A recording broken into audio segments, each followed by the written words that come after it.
Hello, I'm Lauren Green, and you're in the strategy room. Bernie Sanders is getting more aggressive on the campaign trail. The Vermont senator has been ramping up attacks against Democratic rival Hillary Clinton and even had some choice words for GOP frontrunner Donald Trump, who accused Sanders' campaign of sending, quote, disruptors to his events. So will this strategy help Sanders gain ground on Clinton, or is the Democratic nomination too far out of his reach?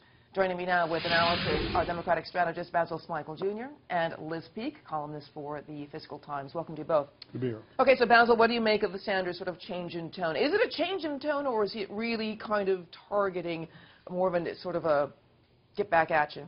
Well, no, you know, certainly the elbows have been sharper, but there are a few reasons for that. Number one, I think the extension of the debate calendar, frankly, has actually helped him substantially because it gives him a little more of a platform. I think it's helped Hillary because it's sharpened her tone as well, but I think for Sanders, you know, he has used these additional debates to draw the contrast a little more clearly. And look, the fundraising apparatus that he has is phenomenal. $45 million in February alone. That gives you an incredible cushion to pretty much dictate how you want to go forward because people are still supporting you. So look, I think he is behind Hillary in the actual delegate count. When you put in super delegates, he's substantially behind her. But I think that conversation changes if he's able to have big wins and actually overtake her on the district level delegate side. Now, Liz, what happens, what do you make of this feud, though, between Trump and Sanders? Because it's a very interesting kind of, accusation that, Trump is saying, you're sending disruptors to my campaign. Well, somebody did. It was clear that it was organized. Trump's team is totally correct about that. And actually, I am truly offended. I am not a huge Trump backer, but I'm offended by the media's coverage of this, which is all about how Trump is to blame. They never take on the fact that somebody organized these protests when they have 100+ guys inside a convention hall primed to rush the stage, which apparently was their mission.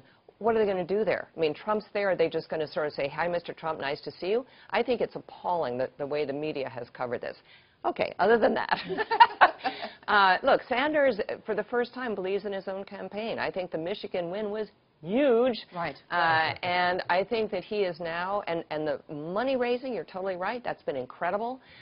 He actually has a vision that he could win this. And I am sure that he's going to roll back in his head someday the first debate where he said, people are tired of emails, your email problems, Hillary, we're not going to talk about that. And he's going to say, why did I close that door? Because that is still a very big issue for everybody else other than Bernie Sanders. But I think at that moment, he really wanted to run a very clean, issues-based, non-personal campaign. But now he understands that, he has a shot, as outside as it may be.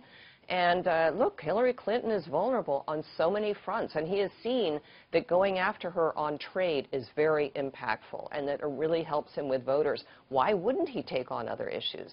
Basil, Liz brings up a very good point about Michigan. He narrowly eked out a win against Hillary in Michigan, but we've got all of these delegates coming up in Super Tuesday, and also the fact that, mathematically speaking, he's pretty far behind. Plus, you've got those super delegates. I mean, really, does he have a chance to actually win the nomination? And if he doesn't, then what is his strategy? He's got to win big in big states. He's got, because a lot of the wins, even the win in Michigan, which impacted his narrative and Hillary's narrative to a great extent, she still came out ahead, essentially nullifying all of his victories. And so that's why I think if you take the superdelegates off the table, he looks much better.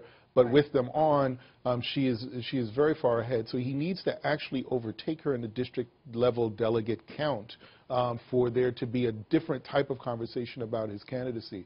But, and go back to sort of a piece of the Trump phenomenon, he's saying, in terms of his message, he's saying something very similar to what Donald Trump is saying, with a lot less vitriol, a lot less violence on stage.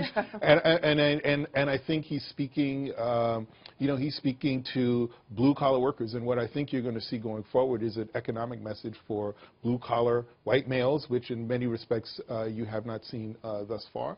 And, and for me, I think as we go through some of the Rust Belt states going forward, as we get to New York on April 19th, we'll see if that message starts to resonate a little more. All right. I want to thank you so much, Basil and Liz, for being here on Strategy Room.